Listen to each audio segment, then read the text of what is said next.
Carl Jung, como psicólogo em atividade e atento observador do mundo ocidental, percebeu que muitas pessoas de sua época eram acometidas por sentimentos debilitantes de insignificância, inadequação e desesperança. Em vários capítulos do volume 10 de suas obras completas, Jung analisou essa questão e concluiu que tais sentimentos eram causados por aquilo que ele chamou de um problema espiritual. Este problema espiritual continua a ser uma questão para muitas pessoas no mundo moderno.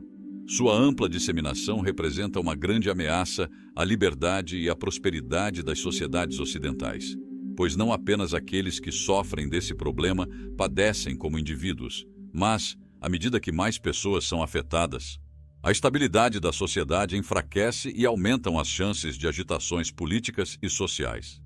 Jung testemunhou os impactos sociais desse problema de forma direta, materializando-se na forma de 2 guerras mundiais e no surgimento de estados totalitários. Ele ficou tão horrorizado com esses eventos que se esforçou para compartilhar suas percepções com os outros, na esperança de evitar que ocorrências semelhantes se repetissem no futuro. Jung acreditava que o surgimento desse problema espiritual coincidiu com a influência decrescente das religiões tradicionais, mais notavelmente o cristianismo, nas sociedades ocidentais ao longo dos últimos séculos. O abandono dessas religiões teve muitos efeitos, mas, para Jung, o mais preocupante foi o fato de que isso forçou inúmeras pessoas a enfrentarem os dilemas existenciais da vida humana sem o auxílio dos dogmas religiosos. Como o mundo parecia diferente para o homem medieval. Para ele, a Terra estava eternamente fixa e em repouso no centro do universo. Os homens eram todos filhos de Deus, sob os cuidados amorosos do Altíssimo, que os preparava para a bem-aventurança eterna. Todos sabiam exatamente o que deveriam fazer e como deveriam conduzir-se para ascender de um mundo corruptível a uma existência incorruptível e jubilosa. Tal vida não nos parece real, nem mesmo em nossos sonhos. Além do avanço do secularismo, Jung sugeriu que o desenvolvimento da sociedade de massas moderna também contribuiu para o surgimento do problema espiritual. Essa nova forma de sociedade emergiu durante a Revolução Industrial, quando grandes partes da população foram deslocadas de pequenas cidades para grandes centros urbanos, em busca de trabalho e oportunidades, dando origem à sociedade de massas. Embora essa sociedade tenha trazido benefícios, como a intensificação da divisão do trabalho, também trouxe problemas perigosos. Jung escreveu que essa nova forma de existência produziu um indivíduo instável, inseguro e suscetível. A insegurança do indivíduo em uma sociedade de massas é função da quantidade esmagadora de pessoas que o cercam. Quanto maior a multidão, mais anulada a pessoa se sente. Essa insegurança foi intensificada, segundo Jung, pela ascensão de uma mentalidade racional e científica que acompanhou a Revolução Industrial e, ao longo do tempo, saturou mais e mais aspectos da sociedade. No século XIX e ainda mais no século XX, planejadores sociais, políticos e líderes de diversas indústrias, fascinados pelos avanços proporcionados pela ciência em campos como a indústria e a medicina, passaram a acreditar que os métodos científicos poderiam ser usados para remodelar a sociedade.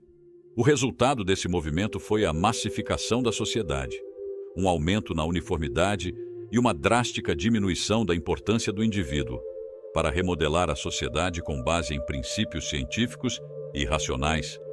A singularidade do indivíduo teve de ser negada em favor de médias estatísticas.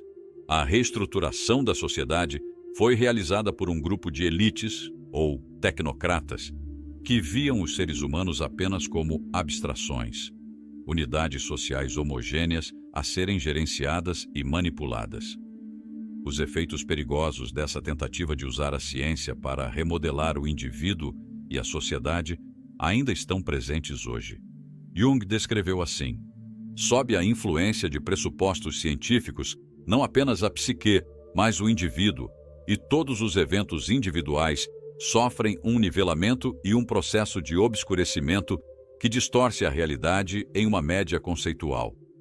Não devemos subestimar o efeito psicológico da visão estatística do mundo.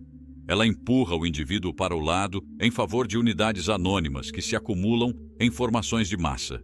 Como unidade social, ele perdeu sua individualidade e tornou-se apenas um número abstrato no escritório de estatísticas. Essa visão estatística, segundo Jung, teve também implicações culturais profundas. Ela ajudou a solidificar a ideia de que o sucesso individual deveria ser medido de forma quantitativa, pela acumulação de bens, status ou reconhecimento público, em vez de qualitativa, considerando fatores como autoconhecimento, realização interior e conexão espiritual. Isso criou uma sociedade obcecada por resultados externos, negligenciando as necessidades internas que são fundamentais para a saúde psicológica. A incerteza existencial trazida pelo declínio das religiões e a importância reduzida do indivíduo na sociedade de massas criaram uma situação em que a maioria das pessoas se vê como seres insignificantes e impotentes. Essa mentalidade pode ser muito prejudicial, pois, como Jung descobriu, quando a atitude consciente do indivíduo é deficiente de uma maneira que prejudica a saúde psicológica, o mecanismo autorregulador da psique produzirá uma compensação inconsciente para tentar corrigir essa atitude consciente defeituosa e trazer a psique de volta a um equilíbrio relativo. Aqueles que sofrem de um problema espiritual devido a sentimentos de insignificância carecem dos níveis adequados de autoeficácia necessários para a saúde psicológica. Jung propôs que, para compensar essa deficiência, o inconsciente produz uma compensação na forma de um forte desejo de poder. O sentimento de fraqueza, ou mesmo de inexistência, é compensado pela erupção de desejos desconhecidos por poder. É a revolta dos impotentes, a insaciável cobiça dos desprovidos.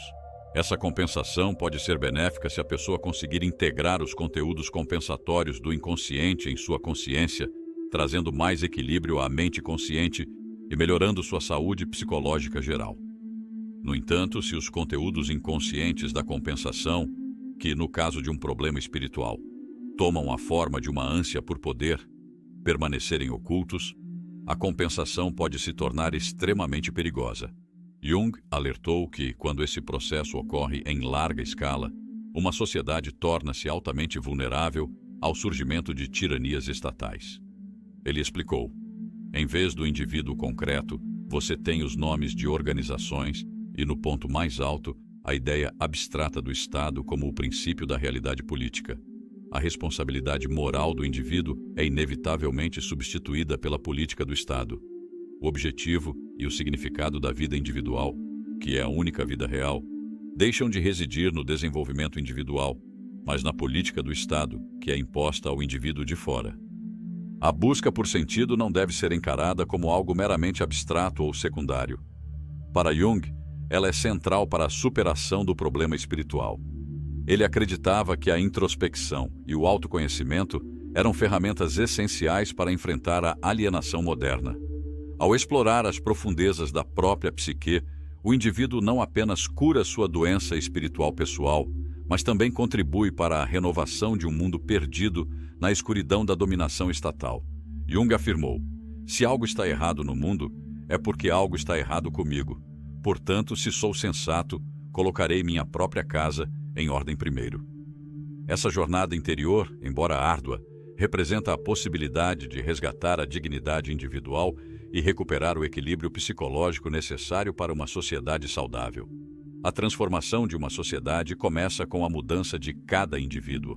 Conforme Jung concluiu, as forças que moldam o futuro das civilizações não são forças externas, mas as que habitam dentro de cada um de nós. Essa perspectiva oferece também uma crítica ao individualismo superficial promovido pelo consumismo moderno. Enquanto muitas ideologias contemporâneas defendem que a busca da felicidade está na realização de desejos materiais e na acumulação de riquezas, Jung apontava para uma dimensão mais profunda da existência, onde a verdadeira felicidade está enraizada na conexão consigo mesmo e na aceitação de nossas sombras. Para ele, o autoconhecimento não era apenas uma busca pessoal, mas um dever social, pois o indivíduo saudável contribui para o fortalecimento da sociedade como um todo. A solução para o problema espiritual, segundo Jung, não se encontra em grandes programas políticos ou econômicos, mas no esforço silencioso e constante do indivíduo para integrar os aspectos fragmentados de sua psique. Ele enfatizou que, ao buscar harmonia interior, cada pessoa está, de fato, trabalhando para transformar o mundo à sua volta. Em suas palavras finais, ele afirmou: "O caminho para o futuro não é traçado por massas anônimas, mas pelos passos corajosos daqueles que ousam olhar para dentro e reconhecer que o poder para mudar o mundo reside, em última análise, em seu próprio coração e mente." Obrigado por assistir. Se você gostou desse conteúdo, não perca o próximo vídeo que está aparecendo na tela agora. Nele, vamos aprofundar as diferentes visões de grandes filósofos sobre o ciúme, explorando como pensadores como Freud, Sartre, Jung e Nietzsche analisaram essa emoção tão humana. Clique e continue essa jornada de autoconhecimento e transformação pessoal. Te vejo lá.